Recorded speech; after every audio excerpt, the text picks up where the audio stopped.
Today the agenda of our today meeting of the intergroup, as I said, members of different political groups, different committees, plus the partners. Today is the exchange of views on the role of local and regional authorities in preparation of implementation of national recovery and resilience plans. And today we will have a chance to discuss first with the speakers coming from Eurocities, CMR, CPMR, and of course we will have two persons who are responsible also for the whole issue, Madame Céline Gauer, and my colleague, co-rapporteur of the Parliament, Mr. Siegfried Muresan. So we will start first with the with about from 5 to 10 minutes to main questions and remarks from the point of view of the international networks of European local governments. And the next, Madam Director and Siegfried Muresan. Next, we will have a time. We think it's about half an hour for debate. So let's start. Let's begin. And I would like to ask the Anna Luisa Boni, who is the Secretary General of Eurocities. Anna Luisa, the floor is yours.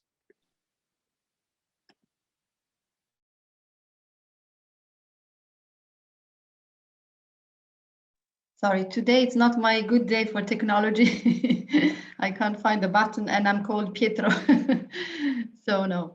Good morning, everyone. Thanks a lot, Jan, for really doing all this work, all of you, to maintain and keep a strong urban intergroup. And thanks a lot for organizing, this meeting on the state of play of national recovery plans. Very grateful that, the urban intergroup is taking this very seriously and is ready to play as a vehicle for our messages to both the EU institutions and the member states. So you may recall that as Eurocities last December, we carried out a network-wide consultations on cities' involvement in the design of the plans. And that showed that cities were not successfully involved, and basically they didn't have an impact at the time on the overall strategy of the plans. Now, we did a quick follow-up this month, and I'm afraid to confirm that unfortunately this trend hasn't really changed very much. So despite strong efforts from cities and pressure from the Commission as well, I have to say, and the Parliament. So for us, this is a bit of a missed opportunities in terms of not only empower cities to contribute to the sustainable transition that Europe needs, but also a risk of not supporting the social crisis that exists in our cities, because the problems are, becoming bigger with homelessness that is rising, unemployment, companies that are struggling to survive, and so on. The public services are really beyond limits. They are stretched beyond limits. So anyway, we hope that with the vaccine things will be better, but still. So besides receiving support to manage the consequences of the crisis, cities are also looking for, opportunities to contribute to deliver, the Green Deal. So to be active on the green and digital priorities and bring innovations to in these fields, on mobility, renovation, digital innovation. If you look at the plans, there are some projects that are really, really in that direction. So how can we reverse this trend and try to have a better sort of partnership approach in the plans?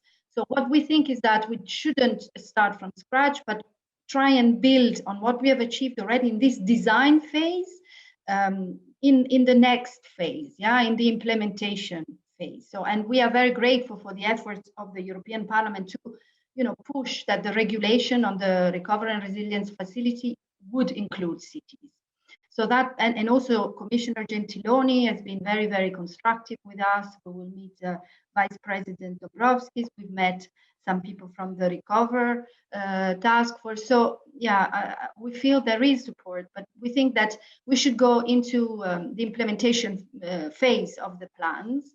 And in this respect, we would like to propose two two ideas, two ways forward, and possibly also in cooperation with the other organizations that are here around the table, CMR and CPMR.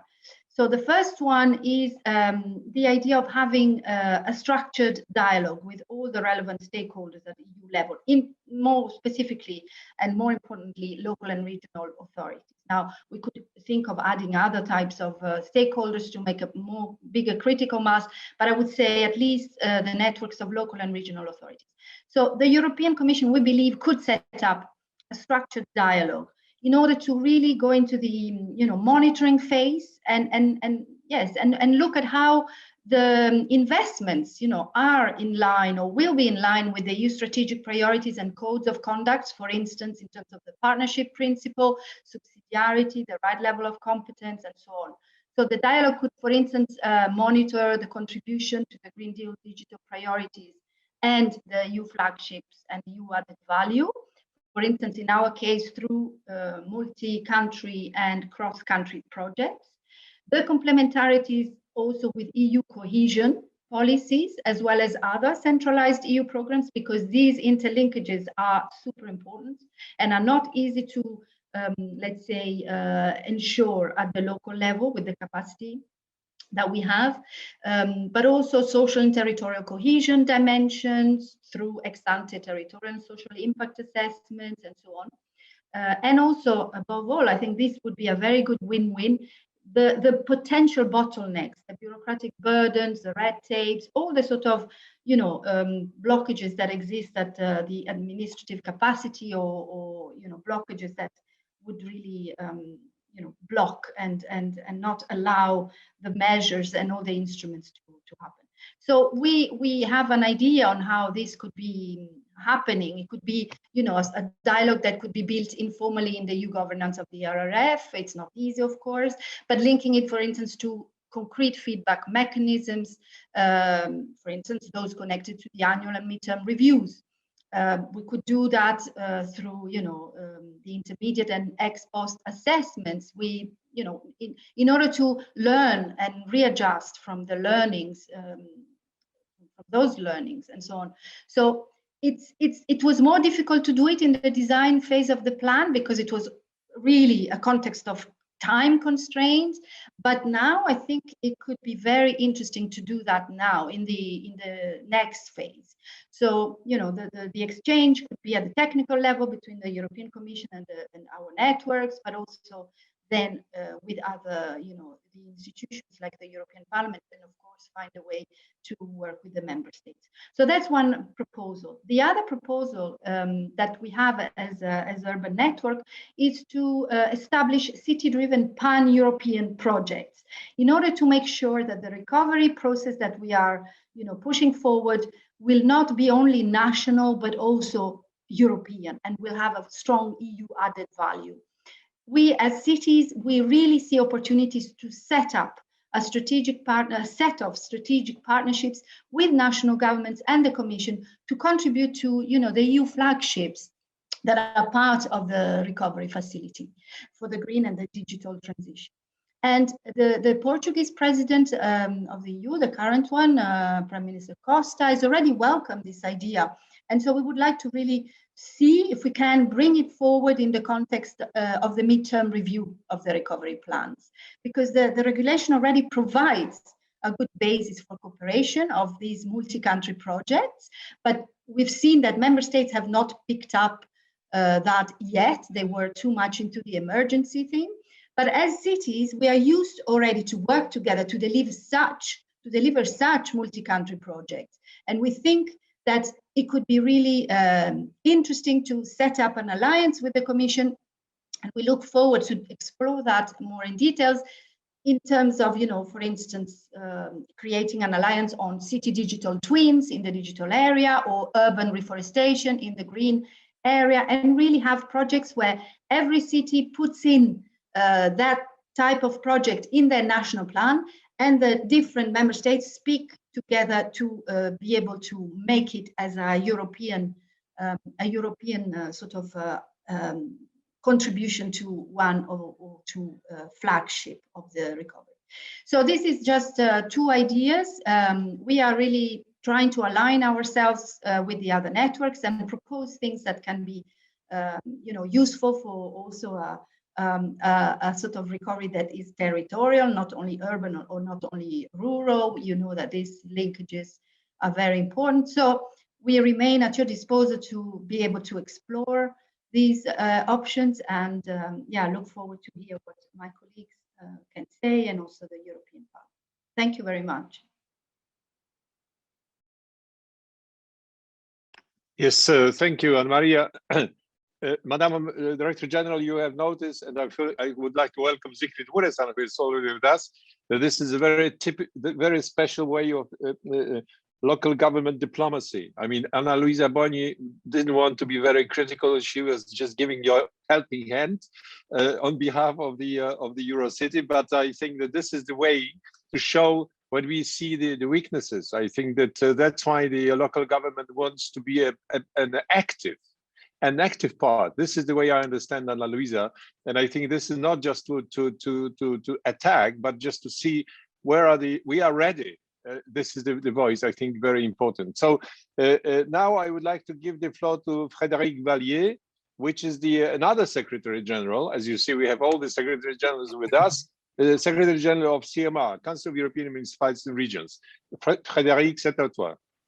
Merci. Thank you very much, Jan, and thank you for organizing this meeting again. It's so important, and I see many known faces, Juan and Andrzej Porawski and Ivan Todzik, and all of you. So hi to all of you.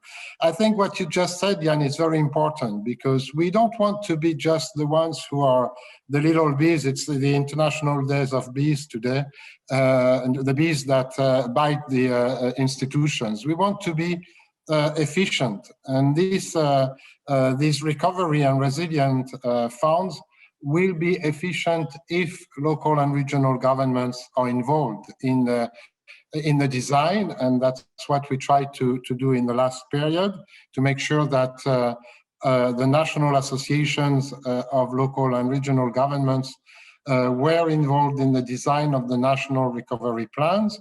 And to this end, we have been following what was going on in the different countries, and together with the Committee of the Regions, we have sent a survey to the national associations to ask them to what extent they were being involved in the drafting processes.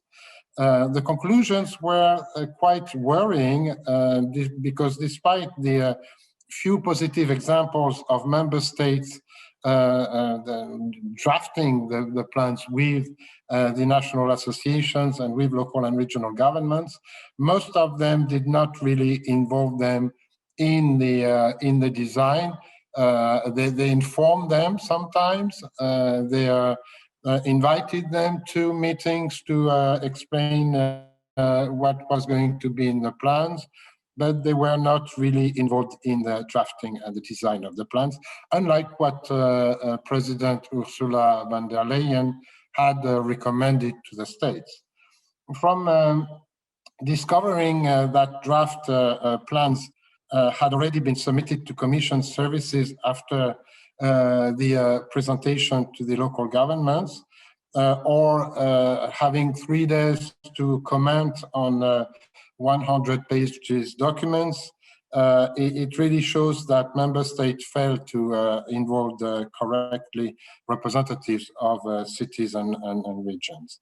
So as a forwarding to this worrying trend, CMR contacted the Commission on several occasions, including sending a letter to Ursula von der Leyen, and the support of several members of the European Parliament, of course, pushing to the involvement of associations and cities and regions is very appreciated. And I think the President of the Commission is aware of that. She's willing to make sure that now that the plans are going to be adopted, the cities will be involved in the implementation. But if they are involved in the implementation, they have to be involved also in how to implement it. And that's very important, because most of the time we see that the member states, national states, see more and more local and regional governments as implementers of their policies. And they're not. They are part of the governance. Thanks to the European Parliament, local and regional governments are considered as part of the European governance. So now it's the time to show it. And I would like to support the proposal of Annalisa on creating a structured dialogue that would enable really to see how things are going, and probably also maybe to monitor the development of the implementation of the recovery and resilience plan. It's important to have some steps to see how it goes, but I think we could maybe foresee some kind of a monitoring, and for that our national associations could be instrumental, and we would be very happy to facilitate that together with the Eurocities and CPMR and other associations. In addition, CMR believes that not only this is crucial to involve stakeholders, but it is important to make sure that the money is properly used on the ground. This is particularly valid as the implementation of the Recovery and Resilience Fund will happen in parallel with the programming period and implementation of the EU funds under cohesion policy.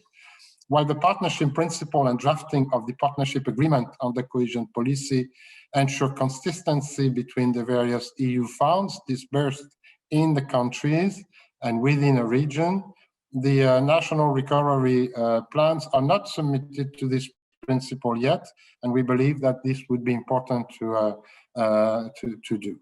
The plans and the cohesion funds will not be managed by the same administration.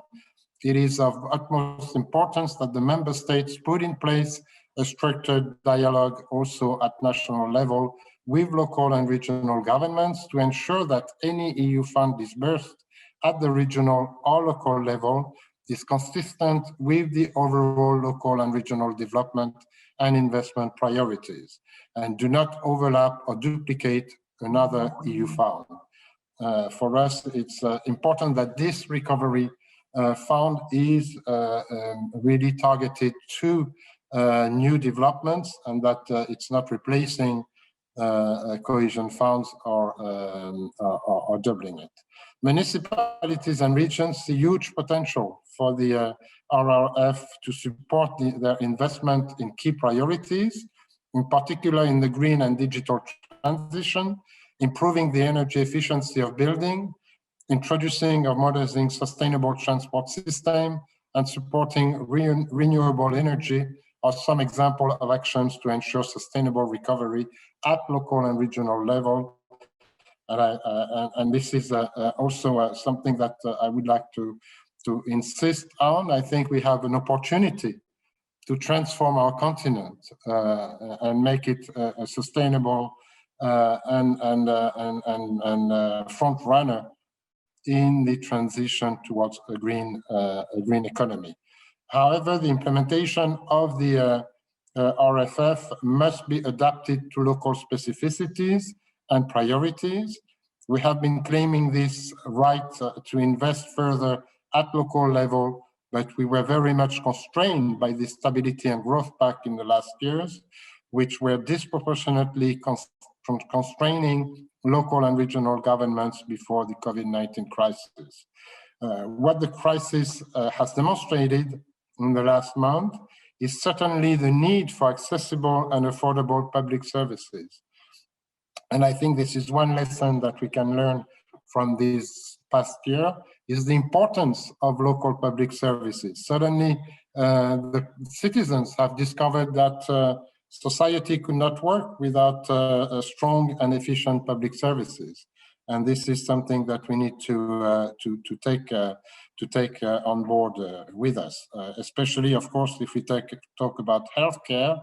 but also basic services like waste management and others, and also education and culture. For the time being, culture is now coming back, but we remember those debates about is it essential to have culture or not. With the upcoming communication on long-term vision for rural areas, which we welcome very much, the priority of the national recovery plans should also focus on quality and accessibility of public services and infrastructures at the local level to ensure no one and no place is left behind. And you know how much we put importance on the complementarity of urban, peri-urban and rural areas. And now I think it's important to consider a city or an urban area not only as the city, but also as the surrounding, because more and more people want to live away from the inner city, but they want to live to be part of the city in a way. The Recovery and Resilience Facility has been closely linked and in 2021 will actually replace the European semester. Yet, despite the semester's undoubted impact at the local and regional level, it is another glaring example of where municipalities and regions are never involved or even consulted in preparing member state submissions. And this is something we would like to correct. Commissioner Dombrovskis recently told the European Parliament that the more successful we are in the implementation of this recovery facility, the more scope there will be for discussions on having a permanent instrument, probably of a similar nature. If that is the case, we count on the European Parliament Recovery and Resilience Working Group to keep close link with us, the representative organizations of local and regional governments, and their representatives and the representatives of civil society as well, so as to provide feedbacks and key priorities for EU members from the local point of view. And I'm concluding with this last word.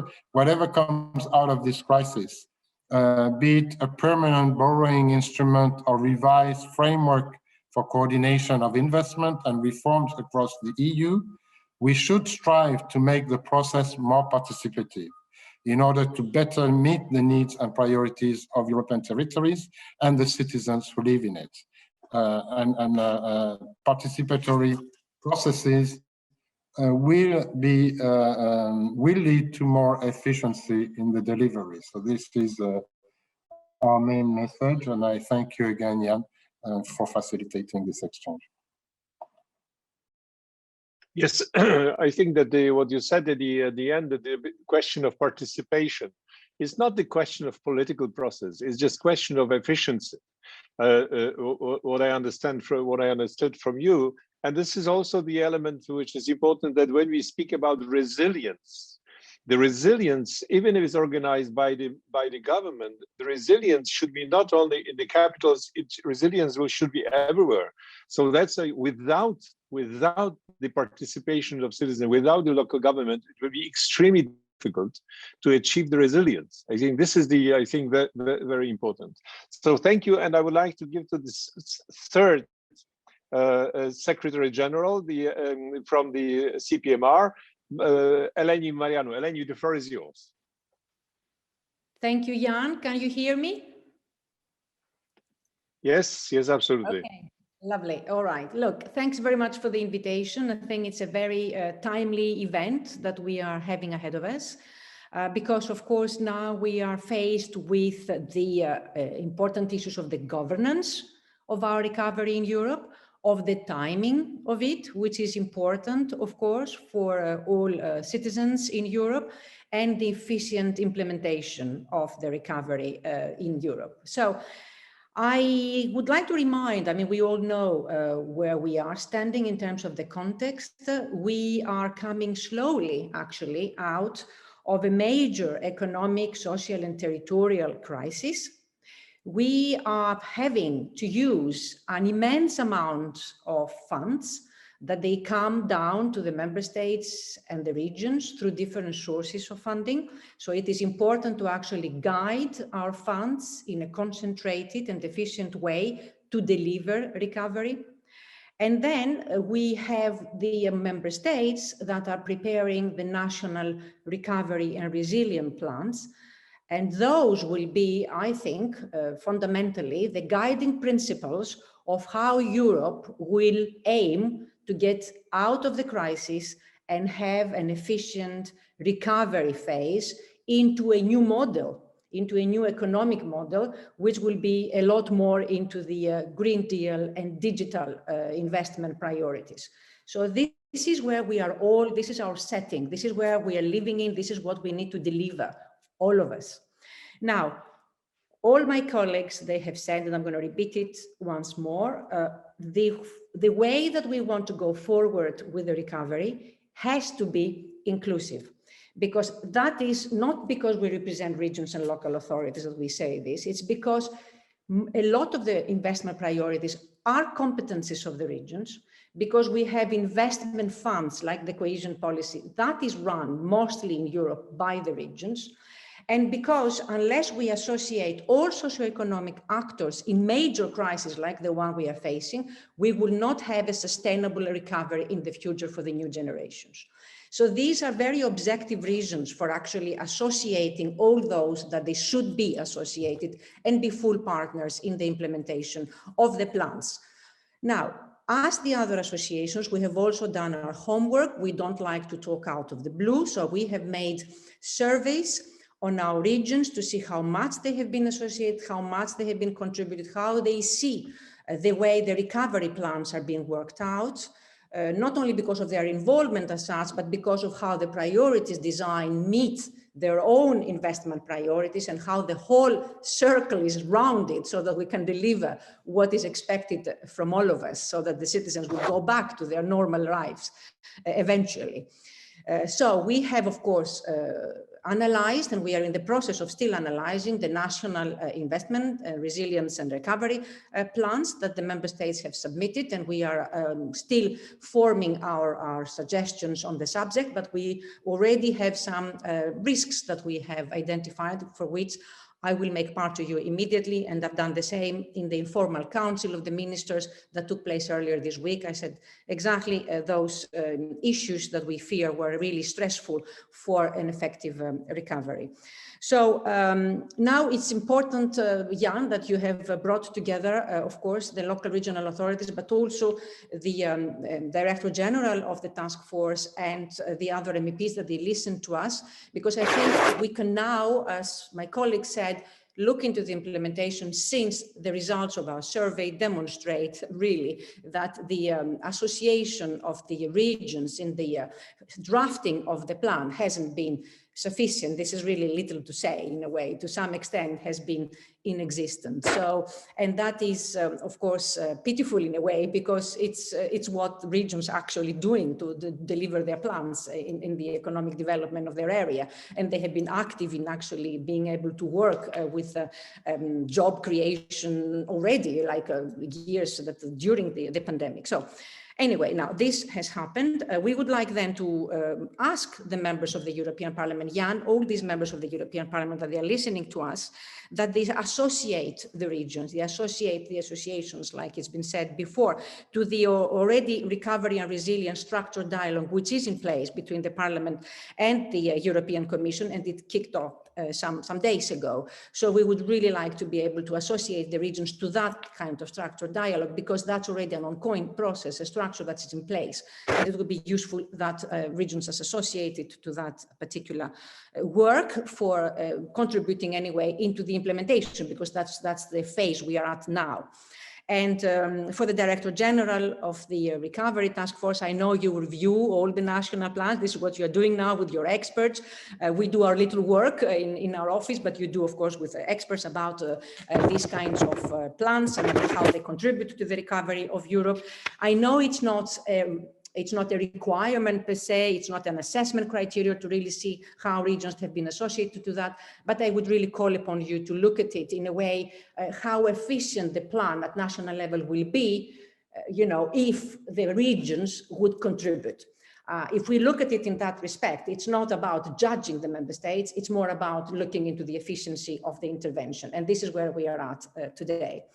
Now, we have looked at the plans. As I said, we are looking into the analysis of the national plans today, and a sizable number of members do not really provide that information, which is, I think, mentioned in the regulations of how the consultation with the regions and local authorities has been done, or how the recovery plan will take into consideration the other investment priorities. Some member states have done that, like I've seen in France, in Portugal, Belgium, or Germany, but not everyone has done this, and I know it's a different administrative way of working at the member states with their regions as such, but I think the momentum is that of today, that we need to go beyond what is business as usual and try to make something which will really make an efficient intervention across the board with all partners, socioeconomic, regions, local authorities.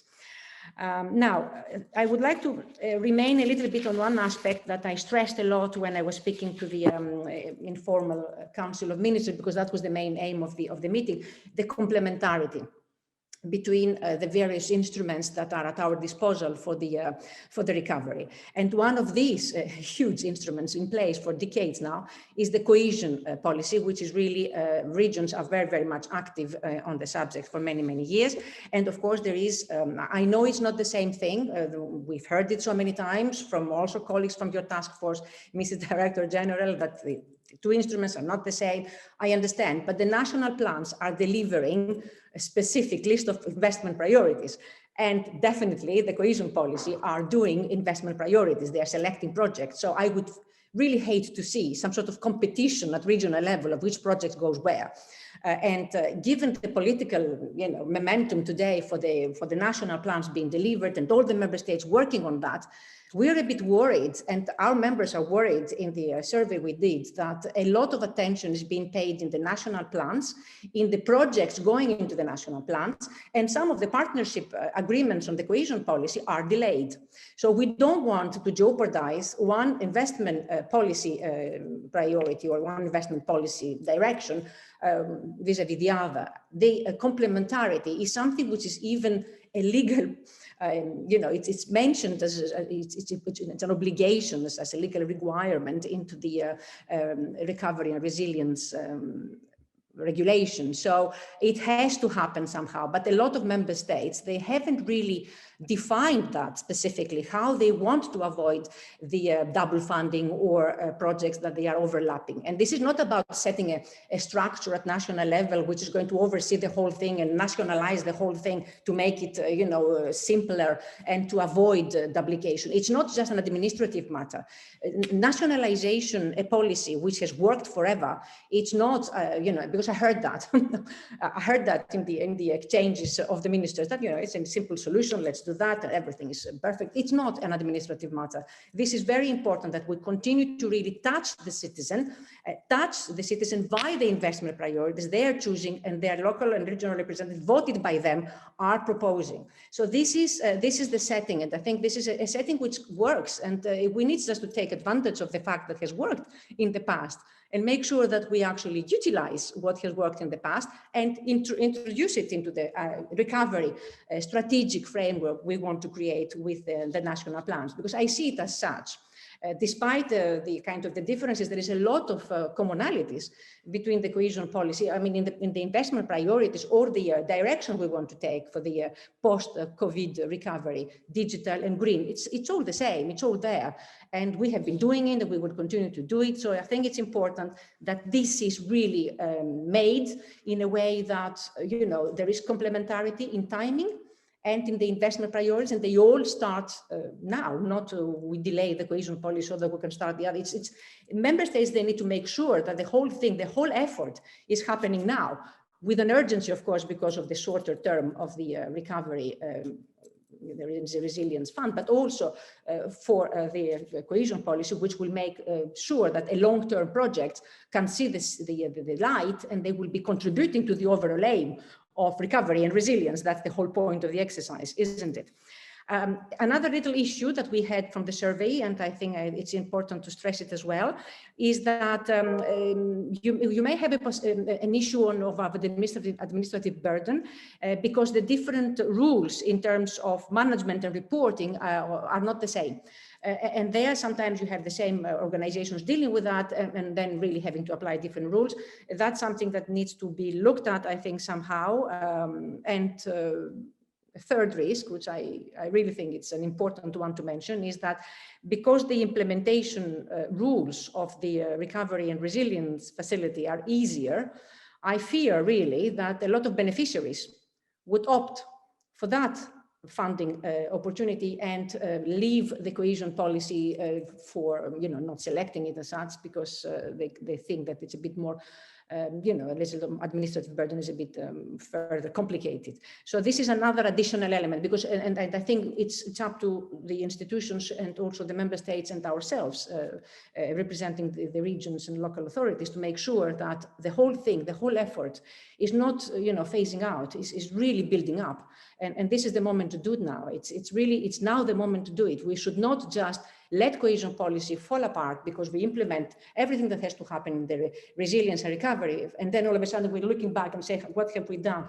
It's not, the reforms are assimilated, are similar, are contributing to the investment priorities. We reform to make investment priorities easier, accessible, bridge the social gap that has been created by the crisis. Last, I think, and I'm going to stop here, I think you got the message and we can discuss certainly later on in the discussion and debate with you, the semester. I know that the whole national plans and the response of the member states to that is based on the country-specific recommendations. So, because it's based on the country-specific recommendations, we always have said as CPMR that these country-specific recommendations should have some sort of territorial dimension to it.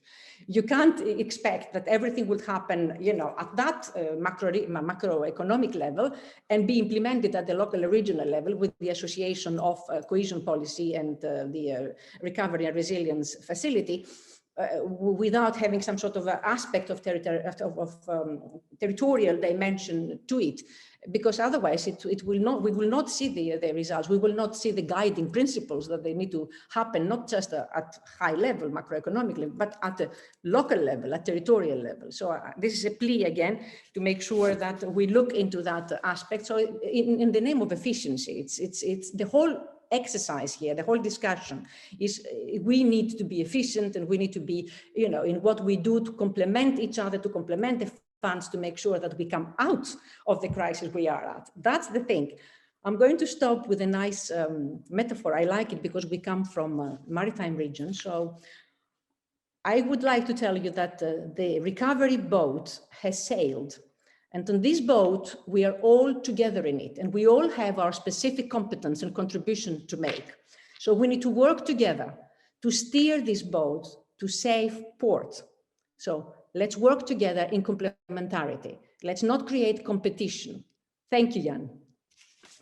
Yes, thank you, Eleni. And what you just said, that you suggest, like all the other Secretary Generals, to be active in the dialogue with the Parliament and the Commission. So that's why now this is time for two reactions.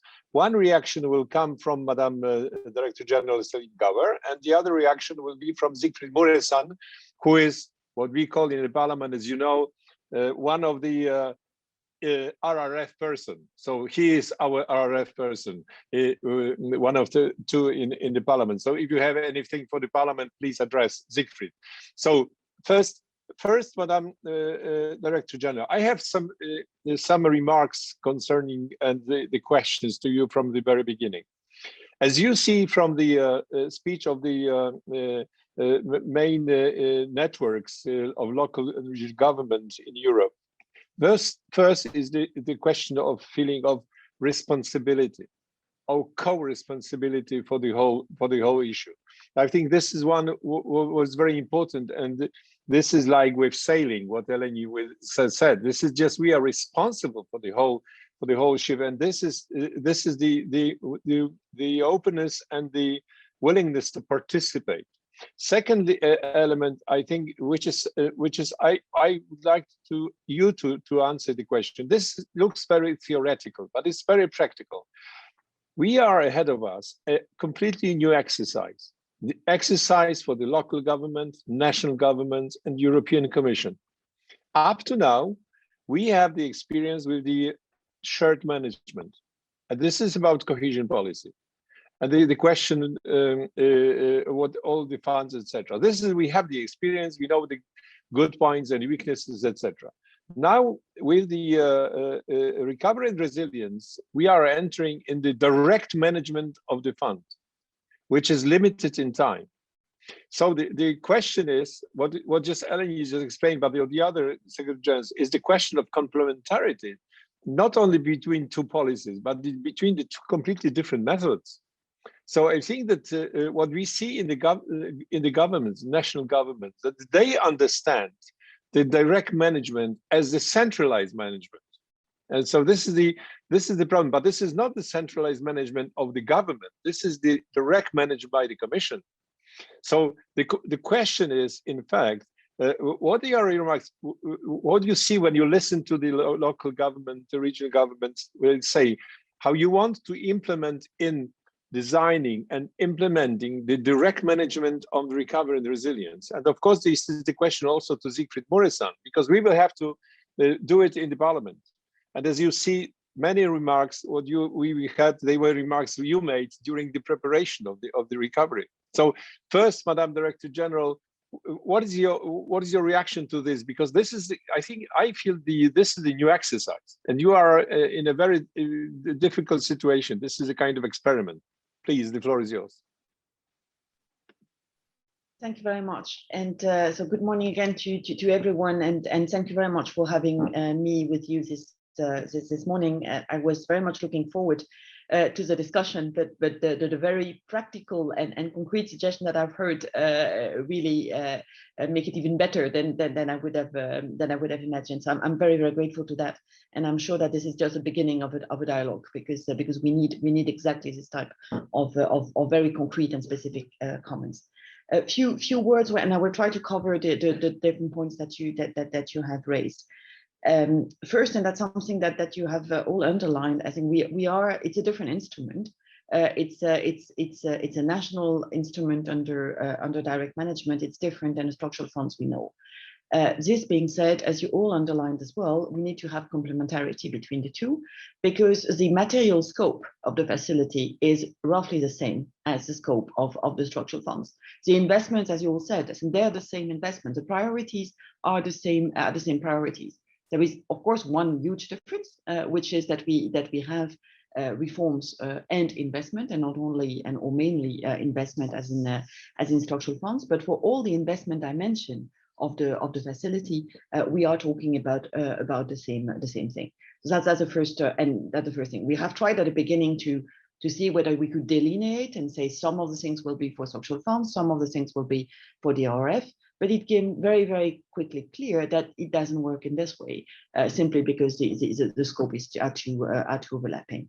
But if it's not possible to distinguish clearly, then we have to not only avoid double funding, which is an obligation under good financial management and something, I'll come back to it, that we take extremely seriously in the review of the plan, but also we have to maximize synergies. And we have to learn from the experience with structural funds. As you all underlined, so we have decades of experience under structural funds. It has worked actually really well. It's one of the success stories of the EU. So we should learn from that. And I think the very practical way we started learning from it was that the first thing I did was to recruit people coming from structural funds in the task force. Because I thought, that's because they know it all. They've done it for years. I don't want to reinvent the wheel in implementing this facility if I can simply borrow their expertise and do it for that. So that was just anecdotal on how we went about it. But this is something that we have always looked at and say, how was it done there? What can we learn? Not to say actually that we have to duplicate what is being done there. And some of you have underlined the different type of management and disbursement of funds, finding that some is easier under the facility. I think it's also a bit learning on positive experience on the structural funds. This performance system that we have for disbursement has already been tried in a relatively modest manner in structural funds, and has proven to be quite a good idea. Here, the entire facility is really driven by performance, and that is something that I think is a good and positive development also for member states and for the regions. Turning now a bit to overview of what we have tried to do and what we have seen from the involvement of regions and cities, also picking up on your survey, which I read with great concern when it came out last January. As we all know, I think the legal basis doesn't give us the power to impose the consultation or to impose any type of consultation on the member states. I think it's just an obligation for the member states to describe what they have done and how they have taken into account the result of the consultation. What I see, I think, with only one exception so far on the plans that we have before us, so the 18 plans that have been notified, is that we have that summary and we have some explanations on the consequences drawn from the consultation. But this doesn't mean that the consultation was very far-reaching or that it wasn't done in the same way in the different member states. We have actually very, very different situations. We have member states where we only had a public consultation for everyone, including regions and municipalities. So we had some transparency, but not much more than that.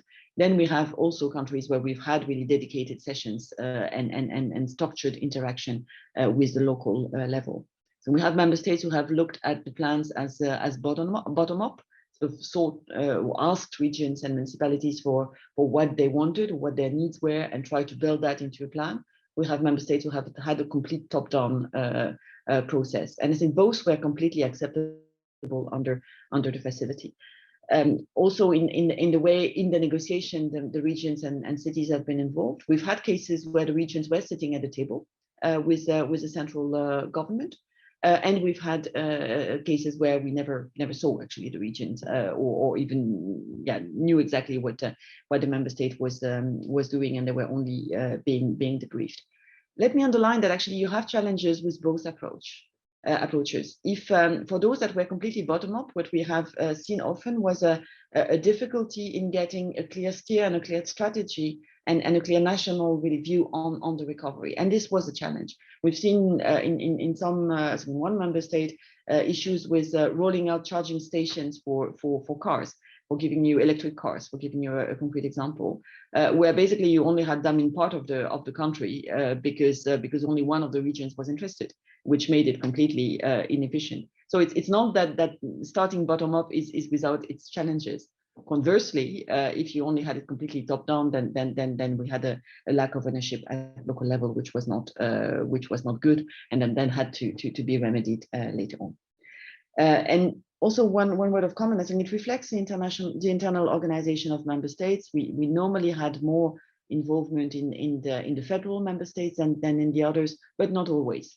So there's no clear correlation between the different types of models. So what we have done from the Commission side, as you all acknowledged, and thanks for that, is to push, to encourage from the very beginning. I think already from the annual sustainable growth strategy last September, we've pushed member states to involve the local level. We've kept insisting on that in all the steps of the way. We have met with many of you, as not always myself, but my colleagues have met with you, and they have listened to what you had to say, and they have used it, of course, in the interaction with the member states. What we have not done, despite some requests at the beginning, was to negotiate directly with the regions, as we do sometimes for structural funds, simply because the legal basis doesn't allow us to do that. So we've always left the decision of the organization to the member states, but we have tried to nudge them to do it in an inclusive manner. So very bleak picture you depicted, that you did the survey, it was a negative outcome, and you look at it now and you think it's still negative. I would like to nuance a little bit. I think it has made progress, and what we see and I have a few member states in mind where the picture was really bad at the beginning. There was really no transparency, no involvement, or a discrimination of some cities or regions in the allocation of funds. I have seen quite a lot of progress there, and I think we have been altogether quite successful in redirecting. Maybe not to the best and not to exactly what you would have liked, but at least I would claim that the picture is not as bad as it used to be. If we look at the implementation, I think the implementation will be key with you, and that's why I take away the proposals that you have made on structured dialogue and way of working together. I'll get back to you on that. We need to see what is the best possible way of organizing it within the framework of the regulation. But I'm sure that some things can be done. So because on the substance of the plan, we see that this will benefit the local level, will benefit cities, will benefit regions, and there are plenty of areas where we see the investment projects and the reform going in that direction. Just to pick a few, I think mobility has a very strong position in the plans. Urban mobility with very ambitious clean mobility plans for cities, also dealing with air pollution, which is something really crucial for the Green Deal, but also investment in rail to try and have more territorial cohesion by bringing simply regions closer to each other. We also see a lot of investment in building renovation and energy efficiency, and that will, in turn, both for public buildings and for private buildings, have a very significant impact, in particular on air pollution in cities. And finally, just a last example, connectivity. We have really an effort of a number of plans, not to simply use the facility to roll out 5G all over the EU, which would be a waste of EU funds, because very often the private sector can deliver that, but to focus specifically on those regions where we have a market failure and where we don't get those investments rolled out, to make sure that also more remote regions are connected and enjoy a high level of connectivity. Turning briefly to reforms, so we see a lot of reforms that are key for the regions, because we know that the implementation will take place at national level. Percentages will vary. I think I've seen very high percentage, 80% of the funds disbursed at local level. I've seen something much more modest in other member states, but in all member states, it will be key that the regions are equipped to handle public procurement, to handle all this funding that will come, to make sure that the absorption takes place in the very short time frame that we have for the facility. And here we have a number of reforms of public procurement, of support to the local level for organizing public procurement, on digitalization of processes, including of local administration, or simplification of permitting, just to name a few. And all of this will benefit the rollout of investment at local level, and we see very positively. One, and that will be my concluding remark before we go into the questions. One thing that will be very important is to remember that the commitment is from the member state, and the performance of the implementation of the whole facility has to be ensured by the member states and the local actors together. Because if one region has an important milestone to deliver because there is, say, an important mobility project to be implemented in that region and fails to do so, then the disbursement is basically jeopardized for the whole of the country and for the member states. So it is at national level for the member state and the local level to organize a proper way of cooperating and supporting each other to make sure that together we will deliver, or they will deliver, that the performance will be met and that the funds will be dispersed. So it is really the common interest of the regions and of the member states to make it functioning. Otherwise, everyone and every single region and cities will be penalized simply by the fact that one of the member states will not have been able to deliver. So I fully concur with what you all said. I think it's just the first step. It's a really important step, heavy step, important steps, the approval of the plan, but it's only the first step towards the implementation and the rollout of the facility. And we are very much looking forward to working with you on that. Thank you very much. Yes, thank you, Madam. Can I have the additional remark before giving the floor to Siegfried Muresan? I would just to react immediately and say, you know very well that some of the governments, they made a very good consultation with the local and regional government. And you know what you said, that some of them, they didn't. What do you do with this who didn't? We just note that they didn't. because we have the legal basis we have just allows, well, obliges the member state to describe what they did in their plan, and that's all. And there is absolutely no legal consequences attached to even say the worst consultation that you can imagine. I hope we won't see that. But even if the member states really did a really bad job, there is no legal consequence we can draw from it. If they haven't reacted to a nudging time after time and really have refused to consult, it's not an obligation. There is no legal obligation to consult. They just have a legal obligation to say what they have done. And if they haven't done much, they haven't done much. Yeah, but Director, this is a very old diplomatic version of Vatican. It's just like Vatican strongly insists. So I think I would be very grateful if you say to the member states, we strongly insist of having the consultations. Okay, but Siegfried Muresan, he will be the responsible in the parliament also with the colleague, with the co-rapporteur for the whole debate. Because now, as you see, just yesterday we had the voting in the parliament on the resolution to the commission. So I think that Siegfried will explain to us what is your reaction for what you had, and especially vis-a-vis our resolution. Siegfried Muresan, member of the parliament, please. Thank you. Thank you very much, Jan. Good morning, dear colleagues. Thank you for the invitation, and it's really nice to be with you.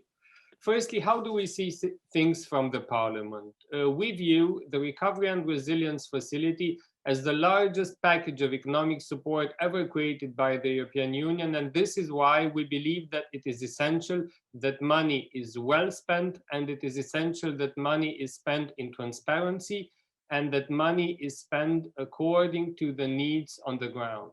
We take the title of this facility, Recovery and Resilience, very serious. And this is why our aim is that in the process of using the money, the economic structures, the public administration, the fundamentals of the economy are made more resilient in the way in which we overcome this crisis, but can also better cope with future crises. So make our economies more competitive, more modern, greener, more digital. This is something that we as a parliament take very seriously.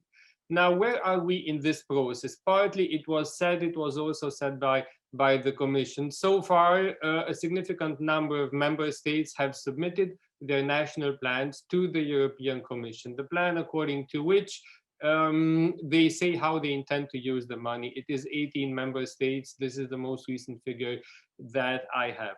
Then the European Commission has 2 months' time to assess the plans. And this is the part of the process where the European Commission is in the lead. We in the European Parliament have a right of scrutiny. There is a role, there is an involvement of the European Parliament. We fought for a big role, but the governments wanted to keep, and this is something that you have to know, the governments wanted to keep the role of the European Parliament as small as possible. After the European Commission does an assessment, the Council of Member States still has, through a so-called implementing act, to approve, basically before the disbursements, before the payments are made to Member States. The European Parliament does not have such a high prominent role because the governments opposed, but we have a role of scrutiny. So we are involved, we are going to issue opinions which based on the legislation, based on the regulation, the European Commission has to take into account. This is the first thing. Secondly, on the involvement of the local and regional authorities. This was one of the main elements that we fought for in the interinstitutional negotiations between the Parliament, the Council, and the European Commission. Why did we as a Parliament insist so much that the local and regional authorities have to be involved? Firstly, because you are the ones most affected by the RF. So the impact there is on the ground, is in the local communities. Secondly, because very often the decision makers at local and regional level know better than we know in Brussels, or even than the capitals know, which sectors, which categories of population were most affected by the pandemic and where help is needed.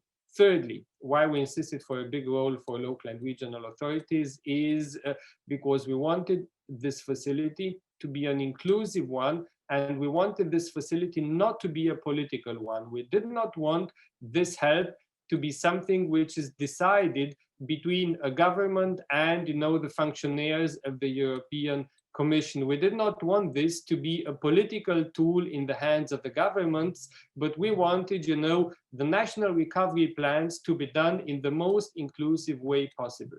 And the fourth reason why we insisted for the involvement of local and regional authorities was the different constitutional orders in different member states.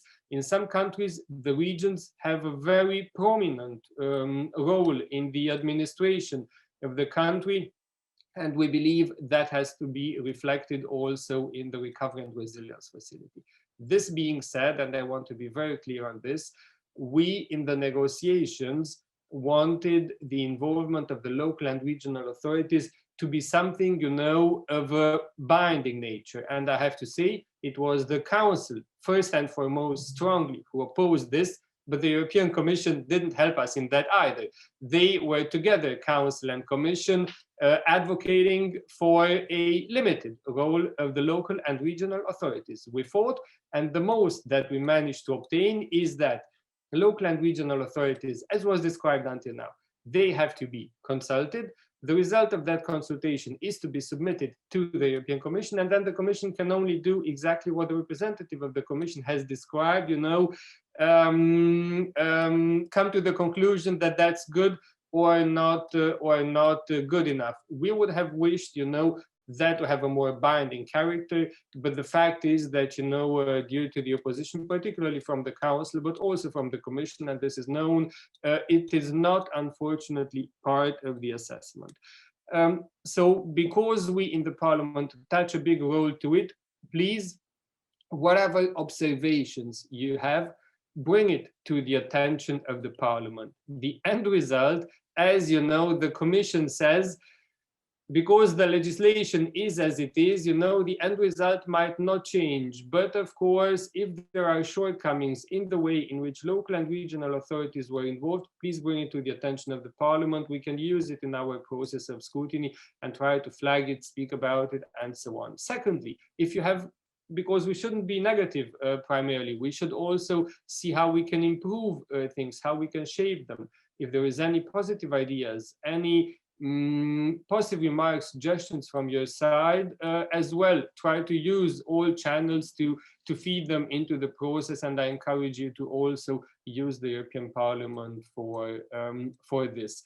So far, we know that the Committee of the Regions has done some work on this, and they have concluded indeed that the implication of the local and regional authorities could have been better. And the Economic and Social Committee also had a resolution in February, which also basically sees the involvement of local and regional authorities as disappointing. I'm encouraged by what the representative of the Commission has just said, that look, the starting point was not good, but things are getting better now. So any insights from the Commission there, I think, would be helpful also for you to know where things are getting better, because that is obviously a good sign, and we have to recognize it. The feedback from the Committee of the Regions after consulting their local and regional authorities was that their involvement was not properly done, and the Economic and Social Committee also concluded that in the resolution.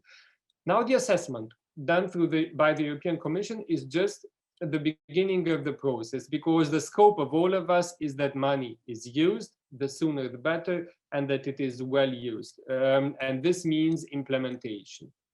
We also, as European Parliament, fought for local and regional authorities to be involved in the implementation. I think this was already said before in the debate. So this is also something that, I believe the Commission, yourselves, ourselves, we can still, stay in contact and work together to make sure in the upcoming, months that the local and regional authorities are involved in the implementation, because the regulation foresees that this has to happen.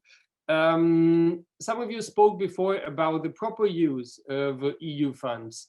For us, for the European Parliament, this is very important because the EU is in the upcoming years spending more money than ever through the EU budget and through the whole next generation EU package. We're spending more money than ever. So the more one spends, the better the control needs to be, the more we need to make sure that money reaches beneficiaries. This is why we did foresee in the Recovery and Resilience Facility a prominent role for the European Anti-Fraud Office, for OLAF, for the European Public Prosecutor, for the European Court of Auditors. And we from the Parliament are also fighting for transparency when it comes to the final beneficiaries.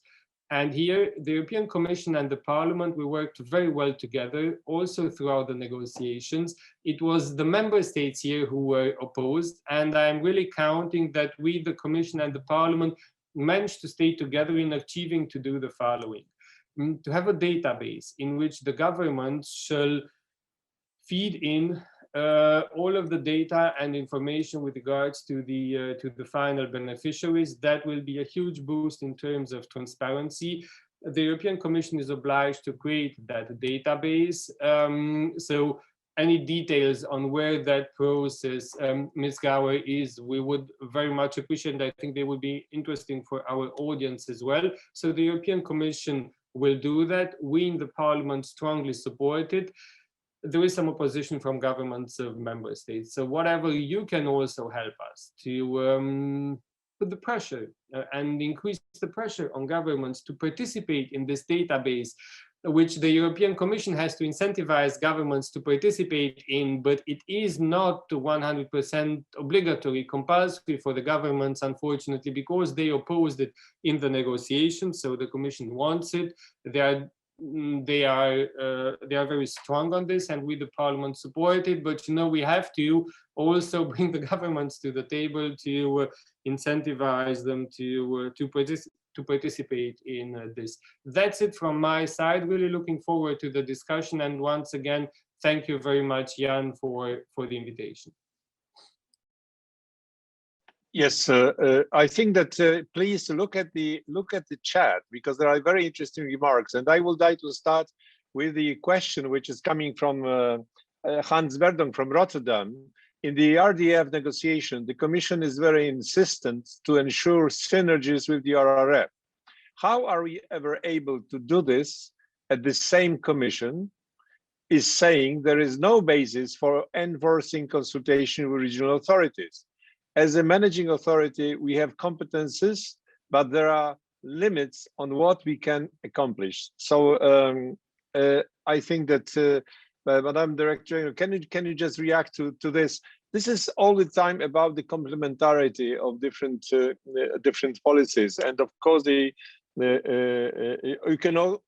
can say to Siegfried Muresan that this is you who prepared the legislation. You didn't oblige us to make the obligatory consultations. But I think that this is the question, how to make it very efficient. So please, if you can react to this. Thank you very much. Well, our interlocutor is the member state and in the RF. And what we are requiring from the member state is that they use whatever tool they have in their domestic organization and in whatever relationship they have with their regions and municipalities, and that they can tell us then how they will articulate the funds and what they will finance from the different funds, and that we have essentially consistent story between this articulation. And we see very concrete examples where you have, for example, in the area of skills, where you have more infrastructure investments that are made by the RRF, and then that the complementary more soft skills investment that are also necessary to make a given facility or a given training operations working, then will be taken over also with a generally a small time lag by the ESF Plus. And that story in inverted comma, or that explanation and that reasoning, we are really seeking from the member state for their different measures and their different articulations. That's one thing. The second element that we are very much using is the double funding, because you could say it's just technical, it's just the way you manage the money. But if you are obliged to explain how you will avoid double funding, you have to have already from the member state side a pretty good idea of what you will fund by what and why and how it will become complementary. So through also the technical discussion on the funding and on the financial safeguards, this is also a very good entry for us to insist on the clear articulation and the clear complementarity between structural funds and DRF. What we cannot do is use the obligatory consultation under the structural funds to basically spill over the process that the member states have chosen for DRF, because simply there again we have a legal limit that we cannot overcome. So I hope that answers the question. Thank you. Yes. Yes, I think that please look at the chat because it's becoming very, very interesting. And I would like to give the floor now to the Secretary Generals. I think that starting with Anna Luisa Boni and Frederick Valliere and Eleni. And I think that please, if you have your reactions to what you've heard from both the Madam Director General and Siegfried Muresan. Please, Anna Luisa, the floor is yours. Well, I think it's very, very positive. I'm very happy to hear openness, such openness from Ms. Gower on this idea of the structured dialogue. Totally, interested to follow up with my colleagues and see how we can, best organize it in terms of collecting the, meaningful information that you won't collect through your own monitoring, let's say, system, which is already very complex and very important. So just trying to be also complementary there. What can we bring that you won't be able to collect with your own means and so on? So that's very positive. Of course, the complementarity between ESIF and recovery plan, really music for our ears, how to make it happen as best as possible. That's very good. I had rather another, I would like to understand if Ms. Gower, you understood, and even Siegfried Muresan, this idea that we put on the table on the city-driven pan-European projects. Is it something that you would be interested in exploring further in view of the midterm review, for instance? Because it's something that would, in my view, be a very concrete contribution by local authorities, city authorities, and so on, to the European level or element, dimension of recovery, and could be a way to demonstrate also to member states that if you involve cities in that way, there is a very clear return also for the EU process. So I would just like to understand both in terms of the working group and the Recover Task Force, if there is scope for going further into that. Thank you very much. Maybe Siegfried will answer. Siegfried, please. Yes, thank you. Thank you very much. So firstly, we in the European Parliament, because we have a role in the scrutiny, we have organized ourselves internally and we have created a working group over 27 members of the European Parliament, which are doing on a daily basis the scrutiny. We are in close cooperation with the European Commission, and these members are primarily coming from the two parliamentary committees that had the responsibility to negotiate the Recovery and Resilience Facility. This is the Committee on Economic and Monetary Affairs and the Committee on Budgets. And we are ready and open to discuss to any outside interlocutors. So any way in which one can organize itself outside of the parliament and enter into dialogue with us in the parliament, we are very open to this. So from representatives of regions, both in urban and rural areas, to any other types of stakeholders, if there is any form of organized cooperation there, we are ready to discuss this, because in our the scope of this working group is also to be in dialogue with the European Commission, and the work with that we're doing with the European Commission, the dialogue is organized also on some themes which are important in the assessment, and the involvement of the local and regional authorities is one of them, and we're discussing all of the 6 pillars and so on. So basically everything that we receive from you in an organized manner that can be of help to us is very much welcomed. And likewise for the Parliament, the European added value is very important. So this is why anything that you produce as a result of a consultation between urban areas from different countries in order to lead to trans-border projects or to common elements in the implementation of the RRF in different member states is something that completely reflects our view. Because, as Ms. Gauer said, the Commission is in direct dialogue with the governments, because this is, the legal basis. It's like a contract between the Commission and the governments, and each of the governments is doing what is well for them, what is good for them. But we have to use every tool that we can find from the outside to incentivize, synergies between the national plans towards projects of European added value, and towards, reaching also the overall European objectives in terms of greening, digital, and so on. I realized that Jan Olbrycht asked me before my first intervention to also say a word about the resolution adopted yesterday by the European Parliament, and I would primarily focus on one single element. So, as I said, we're now doing the scrutiny, and essential for the Parliament is the access to information. And this is why we did a resolution to, insist on the right of the European Parliament to be properly informed, specifically by the European Commission. This is rather an internal matter between the Commission and the Parliament on how we organize ourselves. I will not insist on this, but I will tell you one thing. And by the way, the resolution was adopted with a very large majority, 602 votes in favor, just 35 votes against, and 56 abstentions, in saying, look, transparency is important, democratic accountability is important, the Parliament needs to be informed, we expect the Commission to properly inform us. But the element important for you is the following. The majority was very big, 602 votes in favor.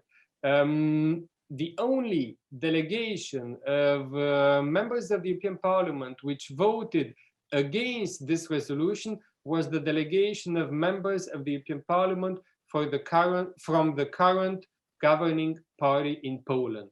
And that leads us as members, as majority in the Parliament, to the question, why are the members of the European Parliament coming from the PiS party, which is currently in government in Poland, opposing more information, more transparency? The question is simple. What does the current Polish government have to hide there?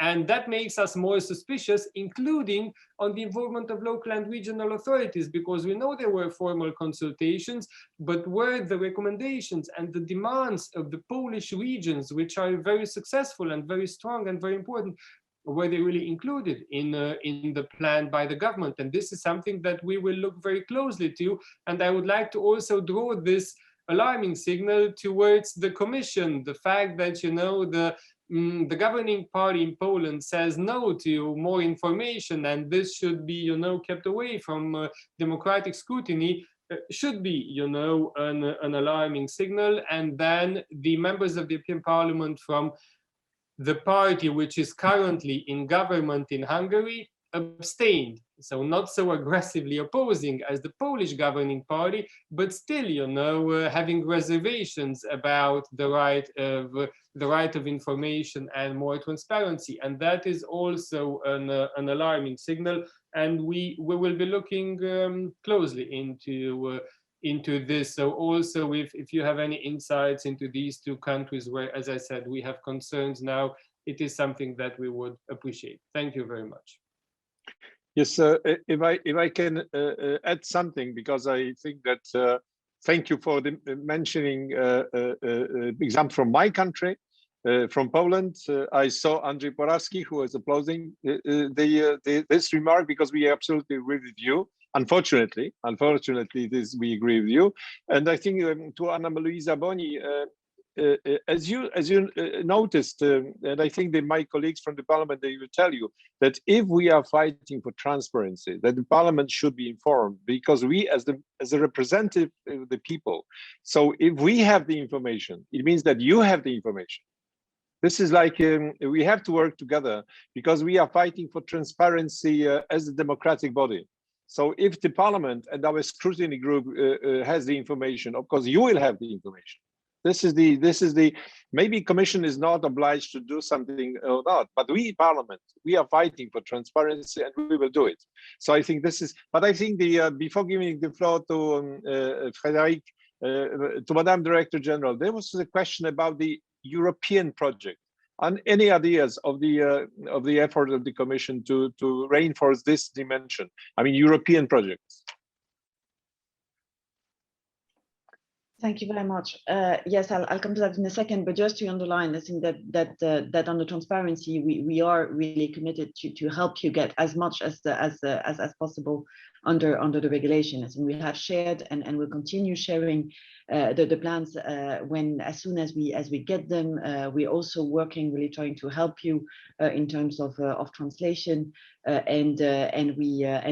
I'm coming to the working group on a weekly basis these days, and I'm really doing my best to provide you with as much as information as I can, of course within the legal limits that I am under, but I'm really committed to continue that effort on each and every topic that you will find of interest to meet that, because I'm a true believer that transparency towards you means transparency to the citizens, and at the end of the day we're doing it for them, so we're not doing it for the government only. So that's just a personal note to say how much and that's also why I'm here this morning, how committed I am to this.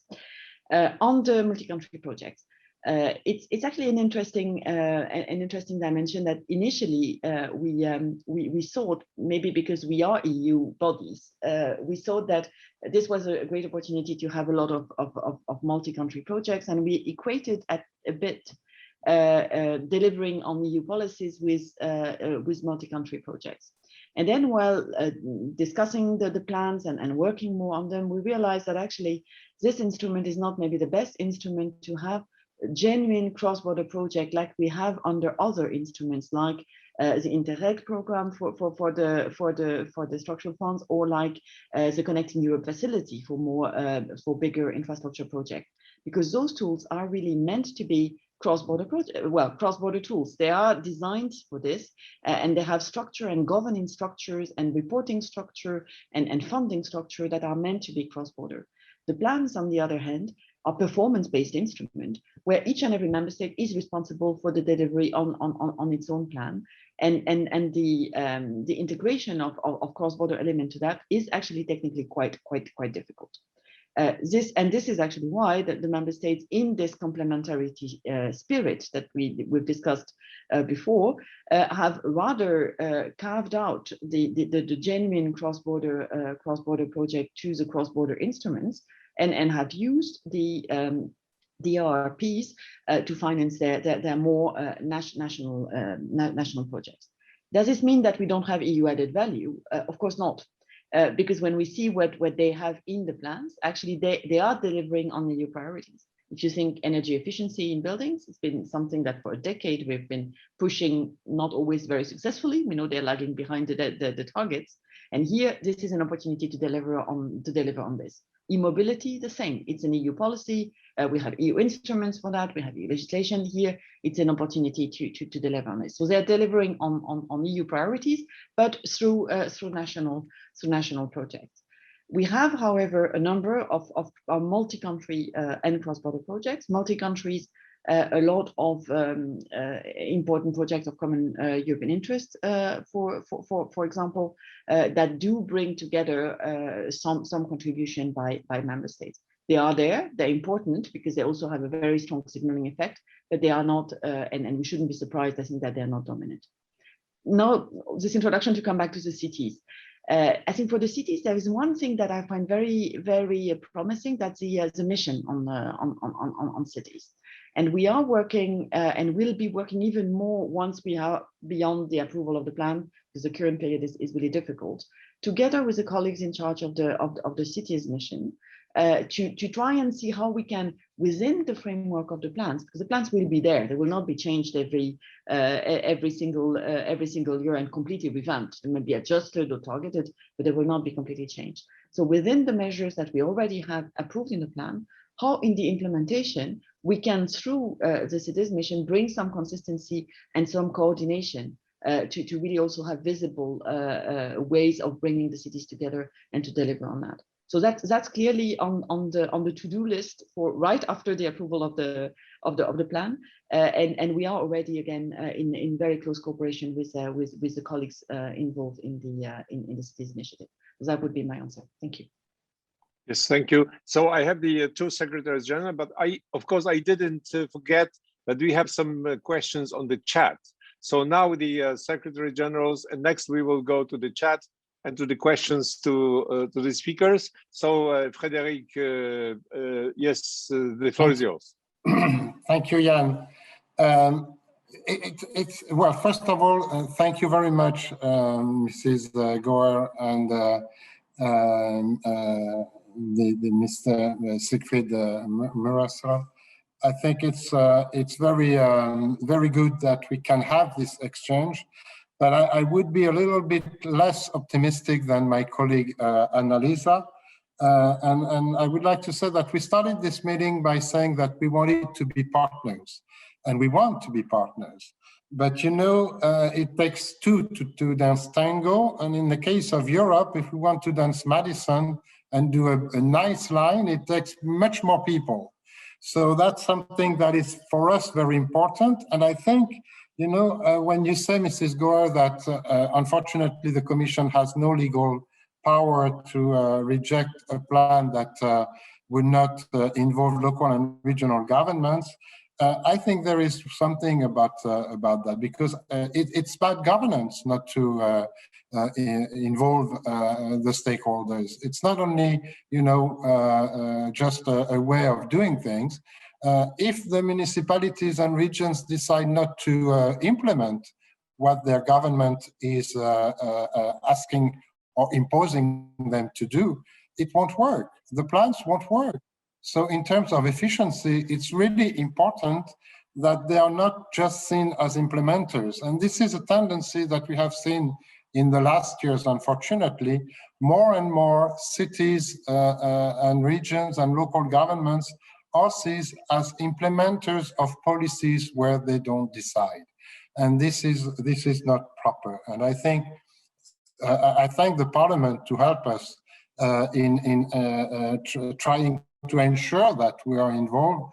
But I would invite the Commission also to have a different interpretation of the treaties, because you said that you negotiate with the member state, which of course is your mission, but the treaties also said that local and regional governments are part of the governance. They're not, so there's something where I think the interpretation of the treaties are a little bit turning too much in the last years.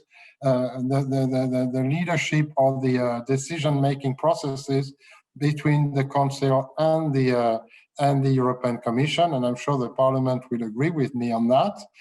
We need to ensure that all the different levels of governance are involved and participate. And I would like to insist on that, to say that if we can monitor, of course, the process, that's good. But I would like to ask you something. On the national recovery plans, they will be public, so we can know which government has decided to draw a plan without involving local and regional governments. So maybe that's something we can highlight as a bad governance modality. And I'm not surprised that, of course, some national parties are against transparency. This certainly doesn't come as a surprise for us, and not also for our colleagues from Poland. But this is something that needs to be public and known. Thank you very much. it's much more less the question, much more the statement. But anyway, a short reaction from Madam Director General or from Siegfried, please, Madam Director. Yes. Yeah, no, thank you. Maybe I'm picking up on the last point. So we are not empowered to publish the plans, but actually we are encouraging member states to do so, and we are linking anything they publish on a website to make the access easy for the public. And we are obviously also transmitting to the Parliament, as I mentioned, the information that we receive, so the plans that we receive from the member states. Sorry, I expect at the end of the process that all the plans will be public, and most of those that have been notified already are actually available in the public domain. So yes, you can see the description of the public consultation, and I have actually printed all of them for myself in preparing this meeting this morning, and it's actually quite substantial. So you have a number of pages explaining exactly what has been done by the member states and how. So it is an easy access for you to be able to criticize if you consider that this is not sufficient. On the legal argument, I'm afraid I think that will just not work as a lawyer. Thank you. Siegfried, do you want to have the short remark? Look, yes? I mean, just the fact that, any plan should be public, and any hesitation of a government to publish the plan is a bad sign, I've seen governments who published already their very first draft. So in October of last year, the European Commission told to governments of member states the following: although the legislation is not yet adopted because we had the final approval in February, let's start working together. Please send drafts over, because this is a new instrument. It's new for everyone, and it's huge in dimension. So the Commission rightly said, let's initiate a dialogue early. Some governments sent more robust drafts, of course, not yet complying with all of the requirements, particularly also because of the fact that all of the requirements were finally known just when we had the agreement on the legislation, which was on the 18th of December, and then, the final votes in February. But what I want to say is the dialogue between the Commission and government started as early as, October, November in its first phases. And some governments already then, made public what they sent to the Commission, which was a good sign. Some governments did not. So this is why I say that in the end, exactly as Ms. Kauer said, all of the plans have to be public. And we, from the Parliament side, we receive access from the European Commission, as you just said, to the plans. But I can tell you, dear colleagues, that the plans are, of course, very comprehensive, So digesting them is a process which the European Commission, as the executive branch of the European Union, is the most qualified to do. The European Parliament, we have to supervise. So we also need to rely, on processed information from the Commission. And the same, would be valid for you, in the sense that if you have access to a plan which is very big in dimension, lots of annexes, hard to digest, it's hard to, to really identify the shortcomings. This is why we rely on the Commission, to do the assessment, to share processed information, so that we can really come to qualified conclusions. So what I'm telling you is that just, obliging also from a public side, a government to publish a plan does not mean that, the work is done. The work just starts there. So you have to also pressure the governments into, making public the main elements, how they comply with the assessment criteria and so on. So to publish, information in a way in which you can easily draw conclusions, because just, putting in your arms the bricks of all of the documents might make your life difficult in really understanding what is in there. That's it. Thank you. Yes, I think that I would just to add to the question of Frederick Valliere, let's imagine that the government number 1 or 2 is introducing with European money the new reform, which will completely centralize the system, which will destroy the decentralization. And this is the real question we have, that the Commission should be aware that the local government will inform the Commission, look, the European money is going against the public interest. so that's why I think this is the question what Frederick Valliere said. If the local government will not do it, it's not that they will not do what they should do. This is the question that the money can be used to reduce the possibility to fulfill the obligation of the local government. So I think this is the remark, and I think that Frederick Valliere agrees that this is maybe, I exaggerate a little bit, but we have the examples, and we are afraid of this. And I know that very important question was from my colleague Monika Vana, but just a moment.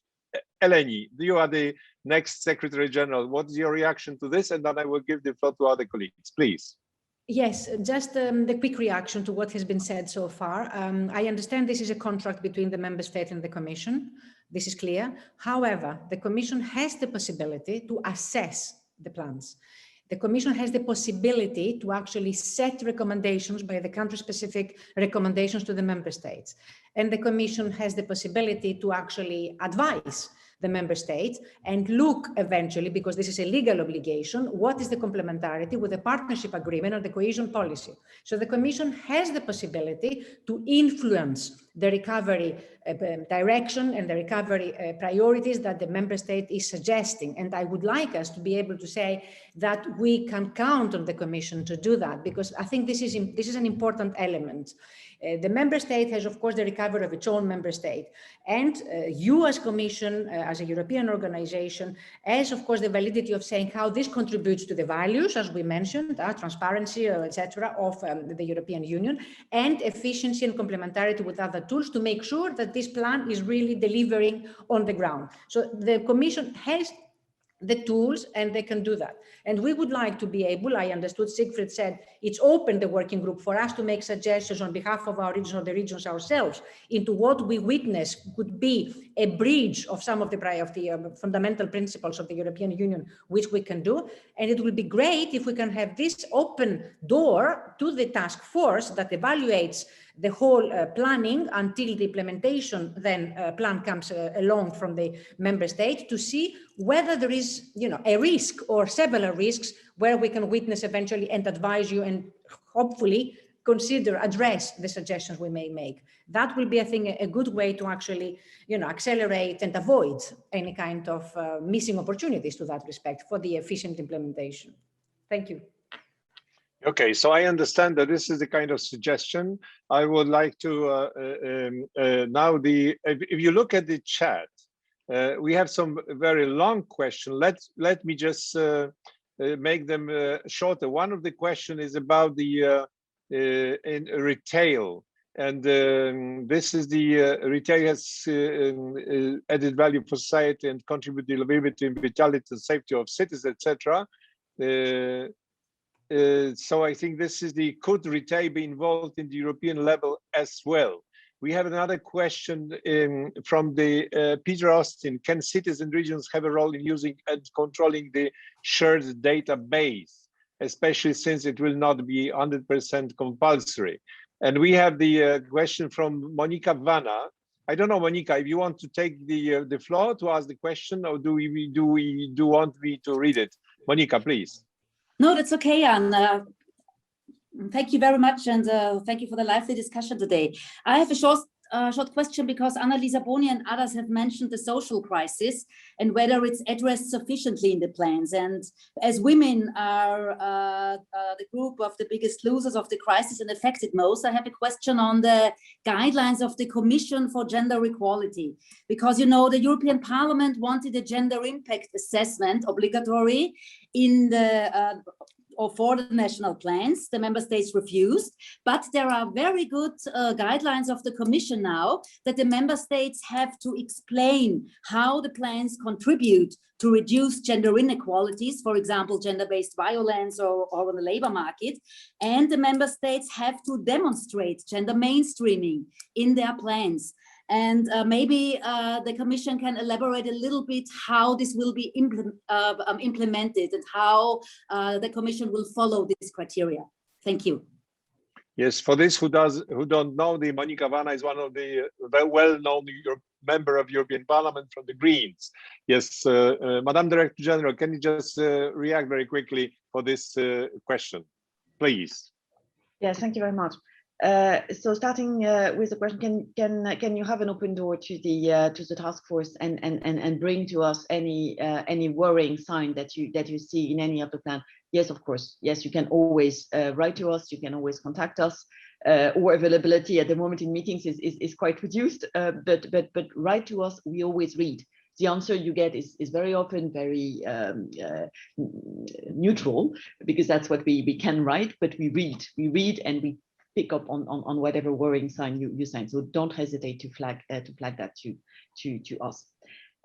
On the shared database, well, on the database, we're working on it. Many member states actually will be using the data mining tool that we are working on, and have already indicated that. Not all of them, but many of them. It's still in the making, obviously, because we have to develop it. But I'm optimistic that we will have a good basis there. It's not going to be an open database. Right? It's obviously there for the investigative authorities to do their control work. On gender, really important dimension of the plan, and we've had very serious debate with all member states on that. It's not a legal requirement again, so it's not an assessment criteria. It's just an obligation to explain how they have a mainstream gender consideration. But we have a second element that is reinforcing or case here, which is that many of the country-specific recommendations had an equality dimension, and in particular a gender equality dimension. And wherever we had a country-specific recommendation we could rely upon, we really pushed it as far as we could.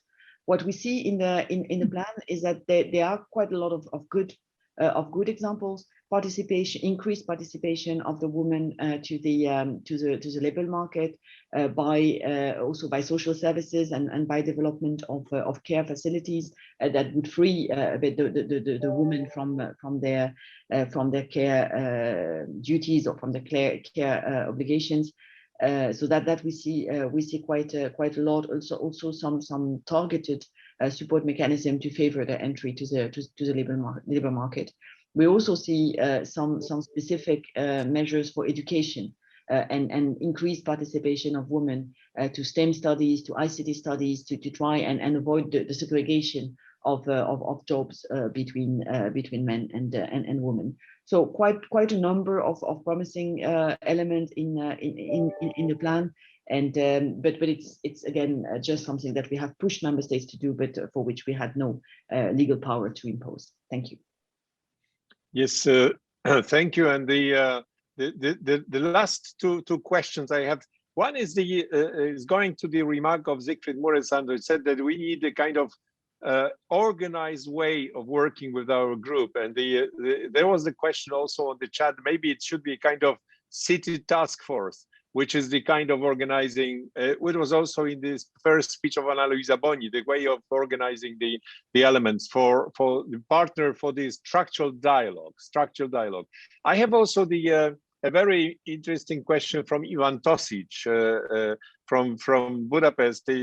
Ivan is asking, let me just simplify the whole long question is, if there is no legal basis for the consultation requirements, what about the complaints? If there is a complaint for the Association of Local Governments to the Commission, what the Commission will do with the complaint if there is no legal basis to require the consultation? This is the question which is coming from Ivan Tosic. And of course, the question is, I don't know if any of the speakers want to react for this city task force or something organized structural dialogue. And it will be the last round. And next I will go to my colleague, the summary. Madam Director General, what about the complaints? Please don't do that. Don't flood us, because we will have to reject them. We have no legal basis, so there's nothing we can achieve with those complaints. So if you will spend time, we were talking efficiency and effective implementation, focus, all being on the same boat. I really believe very much in all of this, but spending on your side time to draft generic complaint on lack of involvement, and for us to reject them, as we will have to do legally, because there is no other thing we can do with them, it's just a waste of all our time. So please my plea would really, if you have specific issues, if you see, as some of you did, actually, I had a few meetings with some of you telling me, watch out, this measure is dangerous because it has this damaging impact, and it is, or the design of that scheme is carving out this or that city for political reasons, there is the problem, watch out. So that was extremely helpful, because that I really could take back in the negotiation with the member state. I was better informed, I had facts, I had evidence, I could use them, and that could change, and that has changed things on the ground. So that door always open, please do it. But just a sort of generic complaint, we won't be able to do it. So please don't do that. On the structure and the proper way of structuring the dialogue on the implementation, I'll think about it. I think that's one of my main takeaways of today's meeting. So we'll discuss it. We'll see what we can do, how we can also use the working group that you refer, well, the Parliament working group, and how we can bring those topics in, or you can bring those topics in the working group, and we'll be really happy to discuss them with you there. Let's find a good way of cooperating in the implementation in the coming months. Thank you. Yes, sir. Do you hear me now, Madam General, the Director General? Do you hear me now? Yes, okay. So I must say that it was a very good choice that we invited you for the meeting, because it's not very often that the representative of the Commission is very clear and frank. Because the other representative of the Commission will say, okay, please write the letters and we will take the procedures and we will be in touch. So it means that we will put it on the shelf and you will never see the answer. You will say, don't do it. It means that this is a suggestion to our colleagues from the associations. Let's try another way. Let's try another way, and let's be in touch. Let's organize the structured dialogue. Let's make it efficient. Let's not use the traditional way of complaints, because the Commission doesn't have the legal base to do it. Do I understand you well? That this is the very clear answer what should be done. So I think for our colleagues, the question is, we have to maybe work together. You have to work together in the way of structured dialogue with the Commission, how to use all the possible means to make it efficient. And I will now give the, I think that, is there any final remarks which should be made by any of the invited speakers for today?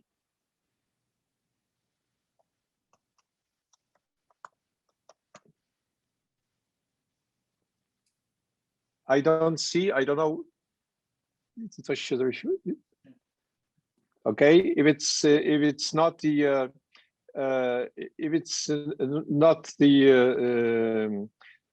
case, I don't know. It's a final any final remark from Anna Luisa Boni, or from the Frederick Valliere, or the Eleni. Do you want any remarks at the end? Siegfried? No?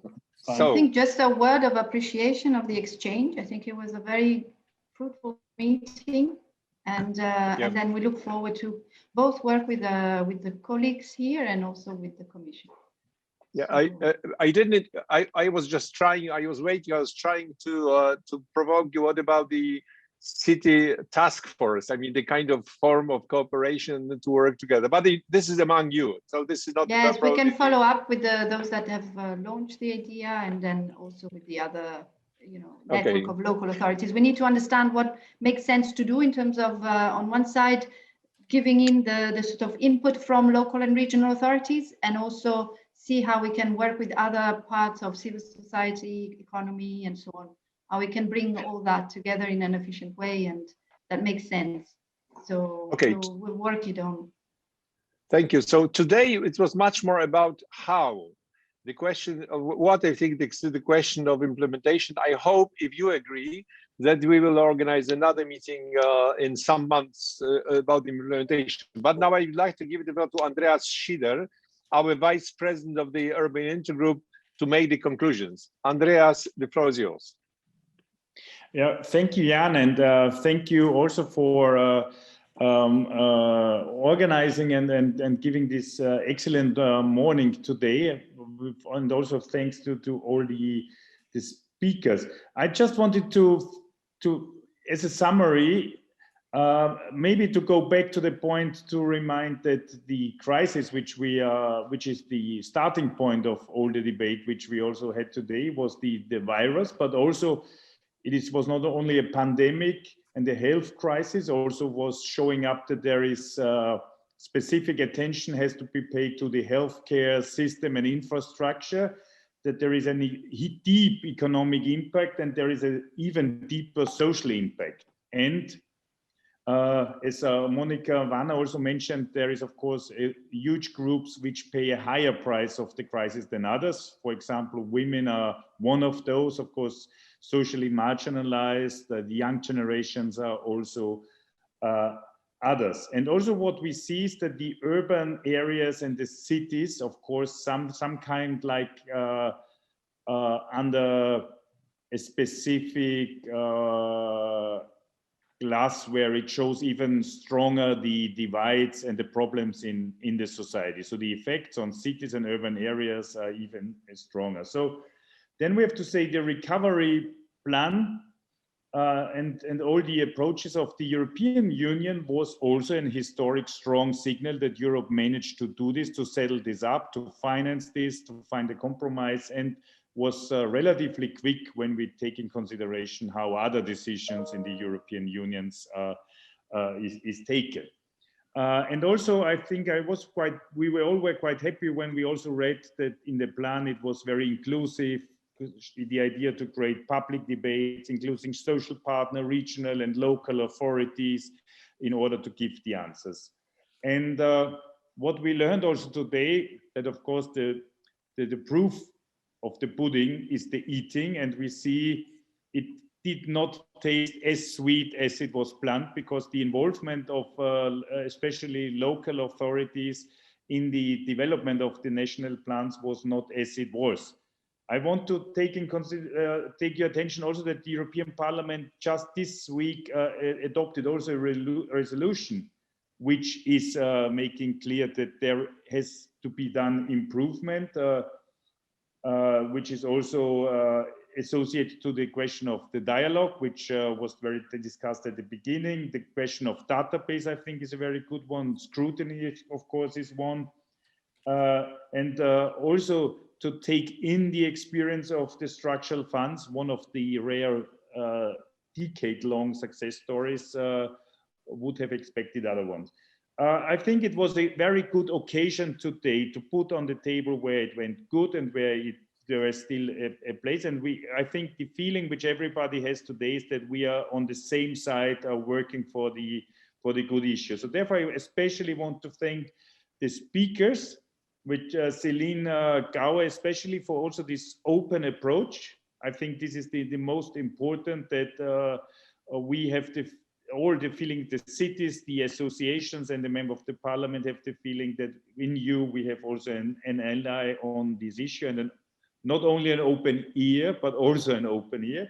I also want to thank Frederick Valliere, Eleni Moriano, Annalisa Boni, and Siegfried Muresan from the parliament, also on the work which was done before, and of course, and Carol Thomas from ECMR, and of course, especially Jan, our chair from the Urban Intergroup, who set also up this extremely important exchange at the beginning of the recovery plan. So we recognize that cities and local authorities are not as happy as they could be, but still we are working on these issues. This is the most important. So I think, as also Jan already mentioned, to repeat this kind of conference, then also to exchange on how is implemented, where are the next hurdles to be taken, is good, and is showing that the Urban Intergroup in the European Parliament is also a strong ally and a negotiator for these interests.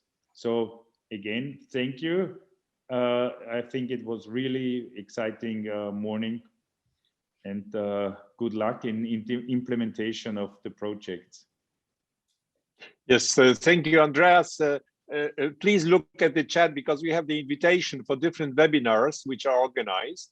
I think that it was really extremely interesting for all of us, this exchange of views. As Andreas underlined, it was really important to have the Celine Gauer and Vicky Muris with us. But I think that just last word, let's not forget, I mean, all of us, Parliament, European Commission, and all of us, that the Recovery Fund is a temporary instrument. And the Recovery and Resilience Facility is also temporary. So we have a very interesting exercise now, but it will influence functioning of EU in future. And the relation with the local governments, etc. So let's use this opportunity to reinforce the transparency, democracy, etc. Because I think this is really important. I would like to thank you very much for this interesting morning, and I would like to I think with all my colleagues from the intergroup to invite you for all our next meetings, but especially on the RRF, which we will for sure repeat in some months. So thank you very much indeed, and have a good day. Thank you, everyone. Thank you, Jan and Kasia, for all the work. Thank you very much. Many thanks. Have a good day.